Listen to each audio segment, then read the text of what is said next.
Holy shit! Is that fucking Negan designed fucking beast or what, bro? If I don't see everyone who watches this fucking podcast wearing that motherfucker all winter long, I'm gonna be a disappointed JD, bro. That is fucking absolutely epic. Unbelievable stuff. You know what else is epic? This news about CM Punk coming back to the WWE. Yeah, and I'm gonna be Donald Trump's new vice president. Get the fuck out of here, man. Also, we got news on Kota Ibushi. How many times did he turn down WWE? And also, Big Van Vader supposedly only has 2 years left to live. Let's talk about it. Off the script, number 144, part number 2. JD from New York, 206. It's time for Off the Script. Big Show and Ryback, Strowman and Roman. Get off my fucking TV and save me the misery. And all you fucking goons, just grab a cold beer. The man of the hour is finally here. JD from New York, 206. It's time for Off the Script. JD from New York, 206. It's time for Off the Script.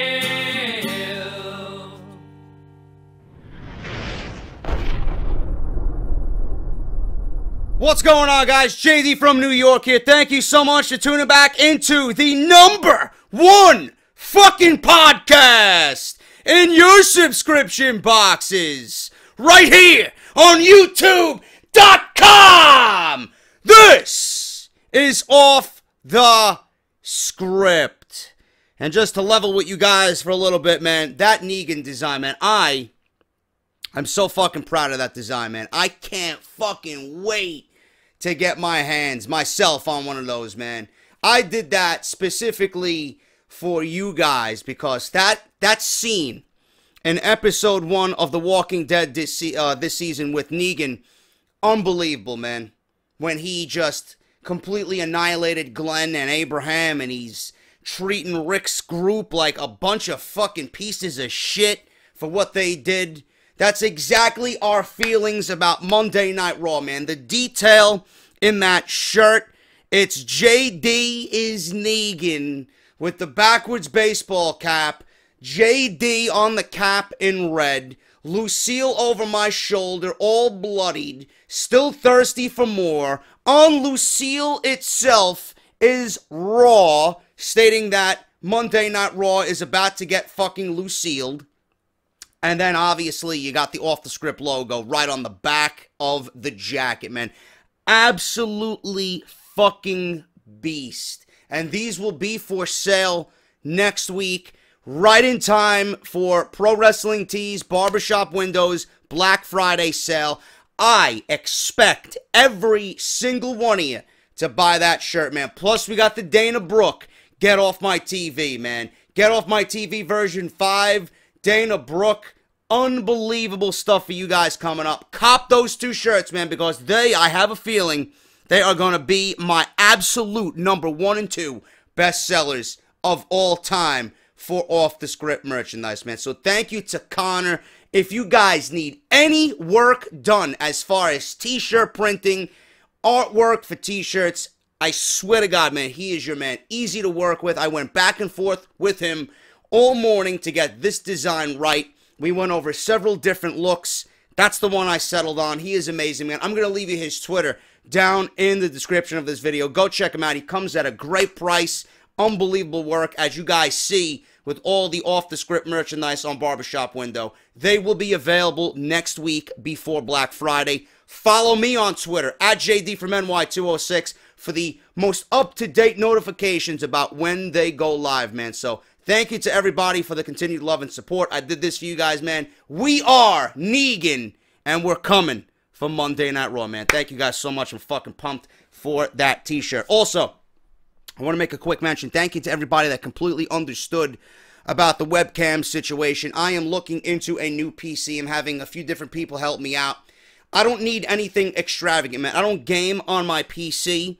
I want something that's upgradable. I want something that is state of the line or state of the art, you know, up to date everything, where I can use my Adobe and edit my videos and do my podcasts and no lag, and I can hook up fucking high-end cameras to my shit so I give you guys the best quality. I don't need any fucking bullshit going on with, you know, audio out of sync, and I apologize for Off the Script. I felt like a piece of shit uploading Off the Script yesterday and having that happen.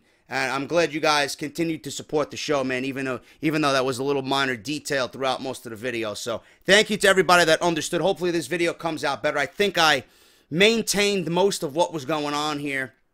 So hopefully this video comes out a lot better than episode 1 or episode 144, part number 1 for Off the Script. Yesterday we talked about Survivor Series preview and predictions for over an hour. So if you guys missed that, please go and check the description down below for that very video. Now, what I want to do for you guys, we didn't do it, and tonight's the big show.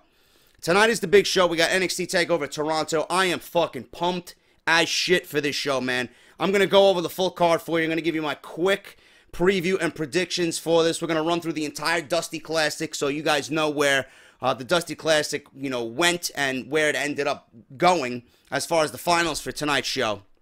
And it's going to be a great show, man. I can't wait to watch it. My brothers are coming over, I believe, unless my brother has a date tonight. But it is going to be the best show of the weekend, and I can't wait to see Nakamura and Samoa Joe again. This match is going to be absolutely fucking brutal. Let's start off with the Dusty Classic, man. Let's run through these brackets real fast. TM61, they beat Riddick Moss and Tino Sabatelli. Those are the two goons who actually put out Hideo Itami for 2 months. He's coming back relatively soon. So TM61 went on to beat those two guys. We had Austin Aries and Roderick Strong. They beat Dokovic and Tucker Knight, who call themselves Heavy Machinery. I definitely want to see more of them, man. I thought they were a great fucking team. Austin Aries and Roderick Strong obviously went on to advance. They went on to the quarterfinals to go one-on-one with, or two-on-two, I should say, against TM61. Kota Ibushi and TJ Perkins. Ibushi was supposed to team with Hideo Itami. He was injured by Riddick Moss and Tino Sabatelli, so he found TJ Perkins as a partner. And they went against Lince Dorado and Mustafa Ali, two of the... this was pretty much all 4 of them were in the Cruiserweight Classic, but Lince Dorado and Mustafa Ali were also in the Cruiserweight Classic as well. Ibushi and Perkins went on to advance. Bobby Roode and Ty Dillinger went against Sanity. Roode never got in the match. He left Ty Dillinger to get his ass kicked by Sanity, which led to Sanity advancing, and which also led to Bobby Roode and Ty Dillinger getting a one-on-one match at TakeOver Toronto. To me, that's going to open the show. It has to open the show. Crowd is going to be at its absolute most hottest, or the hottest the crowd will be all night. And I can't wait to see Bobby Roode's intro, man. I can't wait to see it. Because you know, when he comes out, you know that entire show is going to be... glorious! You fucking asshole! It is going to be fucking glorious, man. So Sanity went on to advance in the quarterfinals. Authors of Pain here. ARKHAM and Rezar, they went against the Bollywood Boys. Easy. They went on to advance. No Way Jose, Rich Swann, they teamed to go against Drew Gulak and Tony Nese. Authors of Pain and No Way Jose, that was the quarterfinal match there. No Way Jose and Rich Swann ended up winning. Revival, Dash Wilder and Scott Dawson versus Andrade Cien Almas and Cedric Alexander. Revival won. That led to Andrade Cien Almas turning heel against Cedric Alexander. That was the main event on this week's NXT television show. If you guys missed that, I was going to say I did the review, as well as AZTEC Warfare number 3 Lucha Underground review. And let me tell you something. But by the way, for those people telling me, JD, why are you reviewing Lucha Underground? You didn't even watch Season 1 or Season 2. I didn't know I had to. I didn't know I had to, bro. I could pick up and, you know, follow along with what's going on in Season 3. I might not have all the loose ends tied up, but that doesn't mean I can't review a fucking wrestling program, you fucking clowns. I'm going to continue doing it, too, because I enjoy Lucha Underground. So, No Way Jose and Rich Swann go on to win. We got Revival. They beat Andrade Cien Almas and Cedric Alexander. And then, obviously, Gargano and Ciampa versus Ho-Ho Loon and Tien Bing, the new fucking Chinese signee for NXT. DIY went on to advance to the quarterfinals. Then we had TM61 and Austin Aries, Roderick Strong. This match really didn't take place because Austin Aries was fucked up by Nakamura. So they had one member of TM61 go against Roderick Strong, and TM61 actually got the victory there. They went on to advance to the semifinals. Sanity beat Kota Ibushi and TJ Perkins. Kota Ibushi took the pinfall in this match, man. That's just fucking wrong. I don't believe I'm uttering those fucking words out of my mouth, man. He lost to Sanity. I mean, Alexander Wolf and Sawyer Fulton beat Kota Ibushi. Pinned him. I don't believe that. And they went on to advance to the semifinals. Now you know why he didn't want to sign with WWE. Go figure.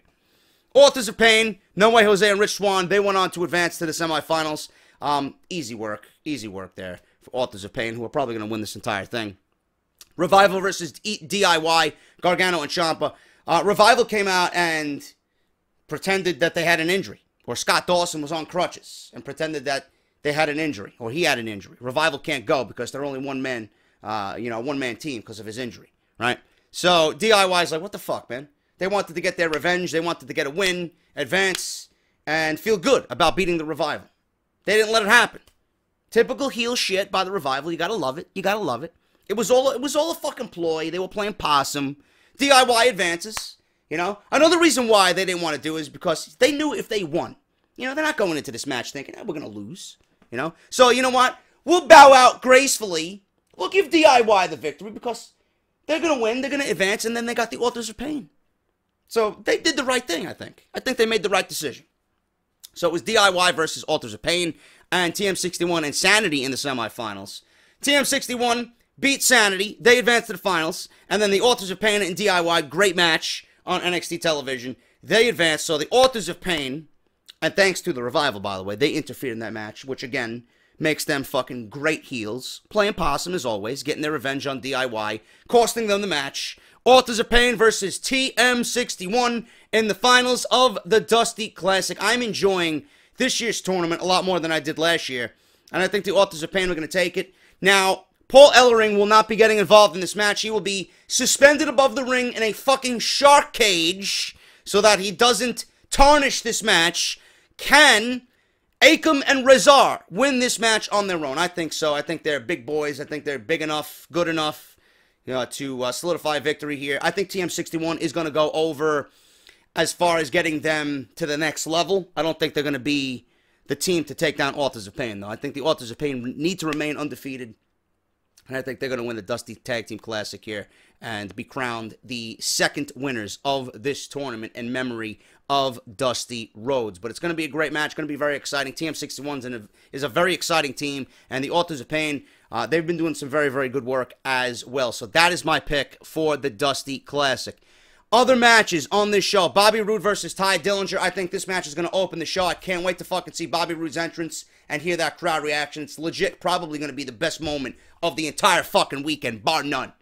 And then I think when Bobby Roode wins it, which I think he will be the next one to challenge Nakamura. Why? Because Bobby Roode is so fucking hot.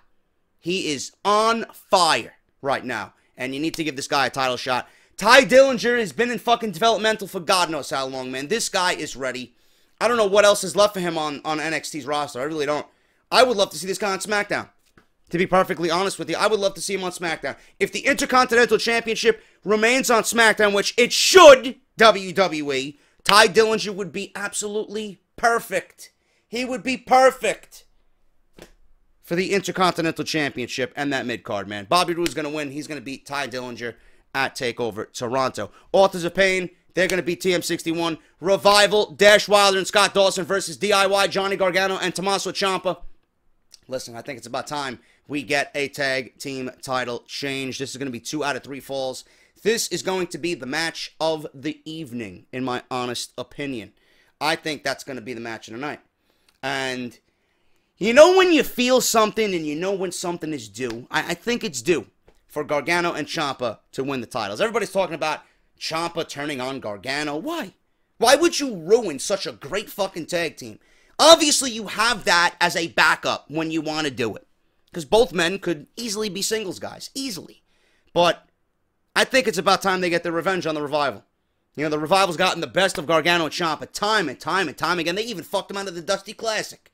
So, I think it's about time, man. We're going to see this go to 3 falls, and we're going to see DIY win the tag team titles, and the place is going to go fucking crazy.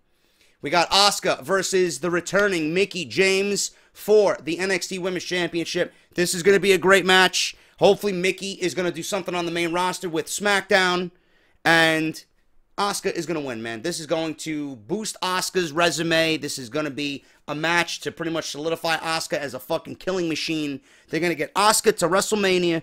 Ember Moon's going to be the next one in line to get the title shot. They're going to build up Ember Moon. That's going to be one of their priorities. WWE has this rumored women's tournament coming around in January as well, just in light of the Cruiserweight Classic. Going to be built just like the Cruiserweight Classic was. And NXT's women's division is going to be replenished. But Ember Moon is going to be the next in line to challenge Asuka, and she's going to eventually take that title. They're grooming her. They're going to be setting that match up for WrestleMania weekend. But right now, Asuka, she's going to take down everybody in her path until she has those big, beautiful, red, fucking sunlit eyes looking at her from Ember Moon. And it's going to be fucking unbelievable. Unbelievable match that is going to be. But right now, Mickie James is standing in the way, and Asuka is going to make her tap. That's my prediction on that. And Nakamura versus Samoa Joe. Nakamura is going to retain in what is probably going to be the most brutal match of this evening, man. Can't wait to see it. Nakamura, no reason for him to lose the title. He is going to be in NXT for the foreseeable future as their champion, as their #1 man. They need someone to sell tickets. It's a touring brand. They need someone to be at the top of the card. Nakamura is going to be that guy for the time being. Samoa Joe, when he loses, which I expect him to, I think his time is done in NXT, man. He's going to be moved to the main roster. Whether we see him at Survivor Series or whether we see him in the Royal Rumble, it is time, and he's going to go one-on-one with Brock Lesnar. If WWE is smart, they book it. That is the only thing right now I want to see in the foreseeable future for Samoa Joe. That is it. So there you got it. If you guys listening on iTunes, listen, this is going up on Sunday. Tough shit. NXT already happened. So, there you go. But, you guys watching on YouTube right now, that is your NXT preview and predictions. If I'm right, I'm right. If I'm wrong. Whatever the case may be, it's going to be a great fucking show. And I'm going to be tweeting along. Make sure you guys tweet along with me at JD from NY206 on Twitter during NXT TakeOver Toronto and as well the Survivor Series 2016 for Fantasy Warfare between Bill Goldberg and Brock Lesnar. Now, let's get on with the news, man. Let's talk about this CM Punk bullshit going on. I seen fucking Sean's View Entertainment talking about it. I seen WrestleZone report it. I seen Fansided did something. I seen it all over fucking Yahoo, for crying out loud. CM Punk, all he does is fucking send out a tweet about being at WrestleMania and people are eating this shit up. Meanwhile, CM Punk is fucking living life in Chicago, fucking his wife all day long, exercising in the gym, relaxing at home, fucking his wife some more. You know? CM Punk is a fucking beast. He makes you dance, and you fucking people eat it up. Seriously. Unbelievable stuff. In 2014, CM Punk parted ways with WWE after somewhat of a tumultuous relationship, but that didn't necessarily end on the best terms. Since then, he joined UFC and pursued a career in MMA. Obviously, that didn't go as he had expected to. So far, it hasn't been going his way, and with that, there has been a lot of talk and speculation that Punk would head back to the WWE and make his official return at WrestleMania 33 next year in Orlando. But will it happen? Well, CM Punk has never been one to keep his mouth shut, and he certainly isn't going to do so now. Sportrageous and other outlets, several outlets, reported this story. So why the fuck not? Why shouldn't Off the Script, talk about it and report it? A lot of different venues have reported that a lot of fans are hoping that CM Punk will return to the WWE after his UFC career began and ultimately ended with his match against Mickey Gall, going 0-1. He lost in about, what did he lose in? About 2 minutes? It was a 2-minute match. The hope of the 38-year-old returning to WWE spawned rumors that he actually was going to make his big comeback in Orlando next year at WrestleMania 33. But will he? With all the talk floating around, a user on Twitter decided to ask CM Punk about it. Why he would answer this random Joe Schmo, I don't know. Maybe he was in a good mood. You know, maybe he was at home fucking reading the newspaper, drinking a cup of coffee, and he seen this fucking tweet. Hey, let me have fun with this fucking asshole, you know? So he posed the question for the world to see. The Twitter user wanted to know if the rumors about Punk returning at WrestleMania 33 next year are true. Never one to disappoint, CM Punk answered in a fashion that was quite fitting for the former World Heavyweight Champion. And if I can pull it up, let me go and pull this up. Let me read to you what this guy fucking said to this fucking goon on Twitter. Let me get it here. He said, yeah, and I also prevented a Ford plant from moving to Mexico. Ford cars, by the way, clowns. Ford plant from moving to Mexico. It's true. It's going to be big. So big. Bigly. Tremendously bigly. End quote. That's what CM Punk said about WrestleMania 33 and him being at WrestleMania 33. To this poor schmuck who answered or asked CM Punk this question. I bet he didn't expect that type of response from CM Punk. So, that's what he had to say. And everybody's reporting it, right? Everybody's fucking talking about it. For those who might be confused about CM Punk's response, he answered in the form of President-elect Donald Trump. During the debates, Trump kept using what many thought was the word bigly. But New York Times reports that linguistics experts believe he was actually saying the phrase big league. In case you couldn't tell from his sarcasm either, CM Punk is essentially confirming that he will not be at WrestleMania 33 next year. CM Punk officially joined UFC in December of 2014, and he was scheduled to have his first fight in 2015, but it kept getting delayed. There were some injuries and then another one, and it was pushed back all the way to September of this year when he made his UFC debut at 203 against Mickey Gall. Interestingly enough, UFC 203 was held at the Quicken Loans Arena, the Q, in Cleveland, which is where he officially retired from professional wrestling. His start in UFC wasn't... Yeah, I'm sure that was a coincidence, by the way.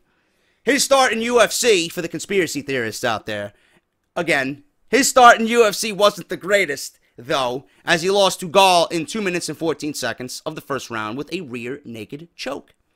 Still, he's not ready to retire from UFC, even though no one really knows when his next fight will be or if there will be one at all. He's been doing some writing work for Marvel Comics over the past couple of years, but a return to WWE doesn't seem to be in the cards. Again, and seriously, it isn't as if CM Punk and Vince McMahon really have the best relationship in the world, even if it were to be years after McMahon stepped down and Triple H took over completely. His relationship with Punk isn't all rosy either. It's hard to think that Punk is really just sitting around and waiting for a phone call from either one of those men. So there is the matter of never saying never, as many have come to learn with WWE and the wrestling business. No one really thought that Bill Goldberg would ever return to the ring, let alone WWE, yet he will face off against Brock Lesnar on Sunday night in the main event. CM Punk may once again step foot in a WWE ring and perform outside of UFC, but it certainly doesn't seem like it will be at WrestleMania 33 in Orlando, at least according to CM Punk. Listen, Punk will not be at WrestleMania. Punk will not be in the WWE in 2017. Punk will be in the WWE when all is said and done. It is just not now. I believe, Dana White didn't release this guy from his contract. I believe he still has maybe another year or so left on his UFC deal. He started in 2014, right? He joined UFC in 2014. I believe he signed a 3-year contract, or I don't know how many fights, but obviously he's not going to be fighting in the UFC anymore after what happened with Mickey Gall. So he's probably going to let his contract run out. I say 2018, we see CM Punk, And with this whole WWE 2K Games phenomenon, Kurt Angle being rumored for 2K Games, next year for 2K18, who's to say CM Punk won't be one of those guys, Listen, it's all about amending relationships. That's the fucking deal here with 2K. They amended the Ultimate Warrior relationship. Sting was brought into the WWE after years and years and years of saying that he will never join Vince McMahon's company. What happened? He was in the game. He appeared at Survivor Series a couple of years ago, and he's in the game, and he's in WWE. He had a WrestleMania match against Triple H. So it will happen. And then after that, Goldberg.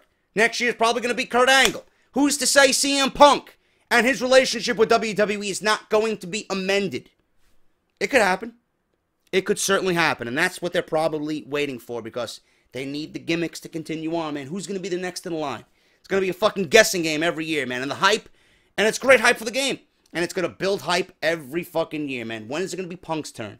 That's my prediction for that. CM Punk and his relationship with WWE is going to be amended by 2K games and the video game. That's what's going to bring him back to the WWE. I don't see him coming back on his own. Why would he? The fucking product is god-awful right now. Shit. So Vince McMahon has already stated himself that he would work with CM Punk because Vince McMahon's a businessman. He's a businessman. He knows that money is going to be left on the table if they don't bring Punk back. They want to capitalize on that, and Punk is a draw. Ratings will fucking skyrocket to numbers WWE hasn't seen in years with Punk's return. Whether they maintain that or not when Punk is on television on a regular basis, I don't know. But CM Punk will garner ratings, no question. And maybe this time they treat him the way he should have been treated, like a fucking superstar. One can only hope. He will be back in the WWE, but not right now, and he's not going to be at WrestleMania next year. Obviously, if I hear anything else, I will definitely let you guys know about CM Punk. Japanese star Kota Ibushi rejected WWE contracts on 3 different occasions. Can you blame him? I mean, can you fucking blame the guy? No, you can't. WWE had some of the biggest cruiserweights in the world take part in their Cruiserweight Classic on the WWE Network. Most of these wrestlers were not under WWE contract and were only signed for the tournament. Some still showed up and worked events on NXT and Monday Night Raw while not signed to an official deal. Kota Ibushi is one of those stars. In an interview with Pro Wrestling News Media, Kota Ibushi said that he was offered 3 different deals from WWE and rejected them all. According to Ibushi, the WWE offered him a 5-year deal. Are you fucking kidding me? They offered him a 5-year deal, and he turned them down. They returned with a 3-year deal, and then a 2-year deal, and he said no to all of those deals. He still wasn't interested. According to Kota Ibushi, he wants to continue to wrestle in Japan and believes that he could be a big deal in his home country. He most recently wrestled for New Japan Pro Wrestling, the same promotion that AJ Styles wrestled in before joining WWE. The WWE is in an interesting position right now, or is in an interesting position right now. They are allowing wrestlers to compete for the company without being under contract, even letting them pick up wins in televised events. Several sources previously reported that Drew Gulak wrestled on both NXT and Monday Night Raw and never signed an official deal until last week. Kota Ibushi wrestled in the Cruiserweight Classic tournament, beating Sean Maluta in the first round. Great match. Cedric Alexander, one of the matches of the year. Brian Kendrick, another match of the year. And Zack Sabre Jr. Oh, well, actually, no, I'm sorry. I read this wrong. They expected Kota Ibushi and Zack Sabre Jr. to make the finals. But it actually went to Perkins and Gran Metalik. Now, Ibushi and Perkins had a showdown in the tournament. Every match that Kota Ibushi was in, except for the Maluta one. The Maluta one was great to start the show off as the first main event on the opening night. But with Alexander, Brian Kendrick, and then you had TJ Perkins. Unfucking believable. Those are... Kota Ibushi's name is going to be in discussion for 3 of the best matches in all of WWE in 2016. And he was only there for those 3 matches. Plus, he had a fucking tournament match on NXT for the Dusty Classic, which he got pinned. I don't know why they would treat him like that. And then you want to know why he fucking turned down a contract, you know? So, this guy, obviously, WWE knows this guy is something. They know this guy is the fucking real deal. He's legit. He also competed, like I said, on NXT, beat Buddy Murphy in his debut there. False reports rose that he had signed a deal to join NXT, but that was, that was one of the contracts that he had turned down. Now, I'm surprised he turned that down. If I was to do anything with Kota Ibushi right now, I would keep him in NXT if they wanted to bring him in. I wouldn't put him on Raw. I wouldn't put him on Smackdown. They would fucking fuck him up, and he's no dummy. He sees Monday Night Raw in the shape it's in. Can you imagine Kota Ibushi on Monday Night Raw being treated like a piece of shit? Kota Ibushi going out there for 2-minute matches, 6-man tags every week. Kota Ibushi, Can you imagine Kevin Dunn handling and producing Kota Ibushi? Get the fuck out of here, dude. Unbelievable. I don't want to see it happen, and neither does he. Most recently, Kota Ibushi joined forces with Hideo Itami to take part in the Dusty Classic.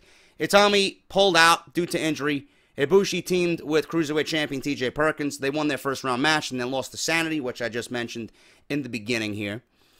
And before making his debut in a WWE ring, Kota Ibushi made his name as one of the top wrestlers in the world. 2015, and his match with current NXT champion Shinsuke Nakamura was named Match of the Year by Wrestling Observer. Kota Ibushi won numerous titles in New Japan Pro Wrestling, including the IWGP Junior Heavyweight Championship 3 times, IWGP Junior Tag Team titles once with Kenny Omega, and the 2011 Best Superstar, I'm sorry, 2011 Best of the Super Juniors, and the 2015 New Japan Cup. While Kota Ibushi refused all 3 WWE contract offers, both sides have proven that they have no problems continuing to work together. Both Tommaso Ciampa and Johnny Gargano worked with NXT for a long time and continuing their indie careers before finally signing with WWE. However, with Kota Ibushi wanting to focus his main time in Japan, getting to the United States is a lot more difficult. There is still a chance to see Kota Ibushi in the WWE ring in the future, but only for special events. Don't expect him to show up on 205 Live either on the WWE Network when that debuts at the end of November. Good for him, man. Good for him. You know, he wants to handle his career the best possible way. Going to WWE right now, especially with the turmoil that is the Cruiserweight division, I'm glad he didn't, man. He must have had a sense of what was coming, and his people, his camp, probably had a sense of what was coming. Continue doing what you're doing in Japan. Make a name for yourself. Continue to make your money. If you want to come back to the WWE on a per match basis, per special event basis, fine. That's living the life right there, man. Make your money in New Japan. Do what you got to do. Get your name out there. Become a fucking megastar. Face of the company over there. If you want to come to WWE, it's only going to raise your stock. It's only going to mean more payday for you when they want to use you. So he knows what he's doing. He knows what he's doing, man. I don't see Kota Ibushi ever signing with the WWE. It's going to be a waste of his fucking talent, and he knows that. They got no room for him whatsoever. I mean, Kota Ibushi in itself is worth more than the Cruiserweight division. This guy is fucking world championship material. Never won a fucking Cruiserweight show, or a Cruiserweight championship, or a Cruiserweight division. This guy knows his worth. He's going to do what he's got to do, and he's going to do that and get more money out of WWE in the meantime when they want to use him. Smart deal. Smart move, smart business. You can't blame him, and you can't blame him for not signing either. I mean, just look at the fucking product. Any retard can see that for their own. Vader claims doctors told him he has 2 years left to live. This is a sad fucking story, man. Unbelievable stuff. He tweeted this after Monday Night Raw this past week. If there was ever a big man who did not get enough credit as an amazing performer, it was Vader. He was a big name in Japan, but he also made an impact in WCW and WWE. Interestingly, people previously used Vader to help them retire. Pro wrestlers would get nice insurance policies, and due to Vader being a big man who works stiff, people would get hurt and cash in. Eventually, however, this came to an end. WWE Hall of Famer Mick Foley told a similar story in his WWE documentary. Vader was a WCW World Champion, but he never truly achieved major success in the WWE despite performing at a high level with the business. He was used primarily to help get guys over, and every job he was asked to do, he pretty much did it. He dropped to everybody. They told him to go out there and lose, put guys over, and he did exactly what they wanted him to do. As a big man, he had to work as a big man. However, Vader felt that he could do more, so he would do heavily athletic moves for someone his size. He would even do a moonsault from the top rope, and heaven help anyone who had to take the move. Regardless, he was an amazing super heavyweight who could always deliver at a high level. Sadly, Vader's time on Earth may be limited. Vader took to Twitter on Monday to tell the world that doctors have told him that he has about 2 years left to live. He claimed, and I quote, "Told by 2 heart doctors that my heart is wore out, and I've been given less than 2 years to live. I am only now allowing this as a part of my reality," end quote. This is a big blow for Vader and his family, who love and appreciate all he has done for them. Of course, the fans appreciate what he's done for this business over the years, and it's absolutely terrible to hear that he could be leaving us far too early in life. However, it seems Vader is facing this reality head-on. He wants to make sure the world sees him as a man who saw the issues and went to the end fighting. Before the tweet came out, he posted that wrestling and football did this to him. Of course, it's possible that football and wrestling did not wear out his heart.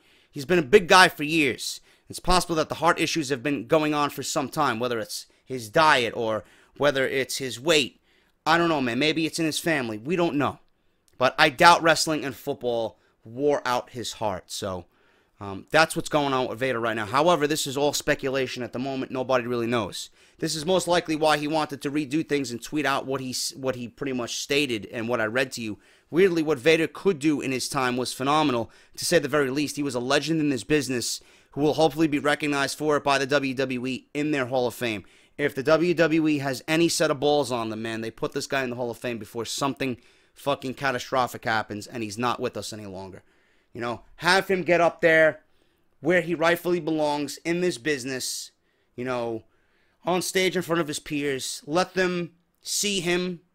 Let them see him and let him embrace everybody that has supported him, his friends, his family, his colleagues for all these years, man. That's the right thing to do.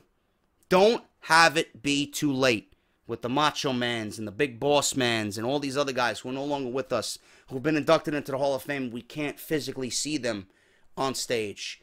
Do right. Put this guy in the Hall of Fame. What he did as a super heavyweight wrestler is clearly only matched by a handful of people in this industry. Fans truly appreciate Vader and wish him well during the remaining years of his life. Hopefully we will see much more of him as possible in this time he has left, whether that is in WWE or not, man. My thoughts and prayers go out to the big man Vader, truly one of the greatest of all time. There will be nobody ever in this business to do what he did, man. He was unbelievable for a man his size. You don't see guys like that nowadays, ever. That was just a completely different breed of wrestler back in the day, man. And I wish Vader the best. Hopefully this is not blown out of proportion. Hopefully something comes to light here where, you know, he was possibly misinformed. I don't know what's going on here, but WWE needs to WWE needs to see this, and they need to bring this to light. Internally, there needs to be discussions about Vader getting into the Hall of Fame. I don't give a fuck if it has to happen this year, next year. Do it. Make the announcement.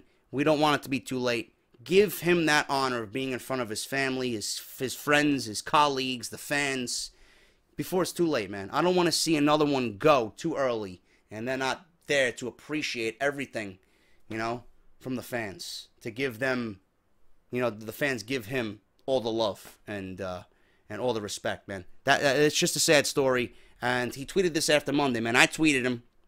You know, I'm like, you know, big man, I wish you the best. And, you know, my prayers are with you. You're one of the truly the greatest of all time. And I don't know, man. Hopefully some more information comes out about this, because he was very brief. That's it. He said it and he didn't say anything else. Nothing else on this story at all. So hopefully if I hear anything, we'll definitely update you on the podcast here. And that's pretty much it, guys. That's all I'm going to cover right now for this episode, because I don't have much news this weekend. You know, I got other stories here. We're going to go over AJ Styles versus The Undertaker being planned for the Royal Rumble. We got Conor McGregor. WWE wants Conor McGregor for WrestleMania. Kurt Angle returning to the WWE in the Royal Rumble. Joey Styles gets fired from multiple promotions over offensive comments at Evolve event. And that's all I got working on right now. So that'll be part 3. Plus you got Survivor Series. And all news leading to Survivor Series I'm going to make separate videos for. So keep it right here on Off the Script. I got you covered all weekend long. Keep it to the channel. I got you covered on Survivor Series all weekend long. Gonna be fucking awesome. Thank you guys so much for everything. If you enjoyed the video, hit that thumbs up, and I will see you guys when I see you, man. I got videos coming out all day, all Saturday, all Sunday. Keep your eyes on the channel. You don't want to miss anything, man. But if you enjoyed the video, hit that thumbs up. I will let you guys know about the Negan and the Dana Brooke t-shirts coming soon to Barbershop Window. Make sure to follow me on Twitter at JD from NY206. Please subscribe to the channel. Make sure you guys go check out Grimm's Toy Show, man. I got put through a fucking table. Triple powerbomb by Grimm. That motherfucker will pay. So that video is live on his channel right now. Go check it out. I'll link you down in the description. Make sure you guys check out the Patreon. Patreon.com/JD from NY206. I need a new computer, bro. Let's do it. Let's get JD the fucking best equipment possible. If you guys want to check that out, you know, mission statements on there. Read it. Understand it. Why I'm here. What I'm doing. It's all there, man. Very heartfelt. Patreon.com/JD from NY206. And if you guys want to buy some t-shirts, man, please do so. Barbershopwindow.com. Type in Off the Script in the search bar. It'll take you right to my online shop. WrestleCrate.com. That's WrestleCrate.com for the #1 pro wrestling-based subscription service. Use the coupon code JDSENTME for 10% off. Slam Crate by Loot Crate. Use the coupon code JD from NY to save big money on your first crate. And use the link down below that I provide to go and buy your first crate, man. They are going to be shipping hopefully right before Christmas. So make sure you guys go check that out as well. And we got WrestleRumble.com. Your chance to win $500 cash and 2 tickets to the Royal Rumble this Sunday by watching the Survivor Series, man. WrestleRumble.com. Go there. All the information you need is there. Buy an entry form. Answer the questions that they will email you soon after and win yourself some fucking tickets to the Royal Rumble, man. That's all I got. Hit that thumbs up, and I'll see you guys for part 3 of Off the Script on Sunday for episode 144. Until then, I'm JD, and I'll talk to you guys later, man. Thank you.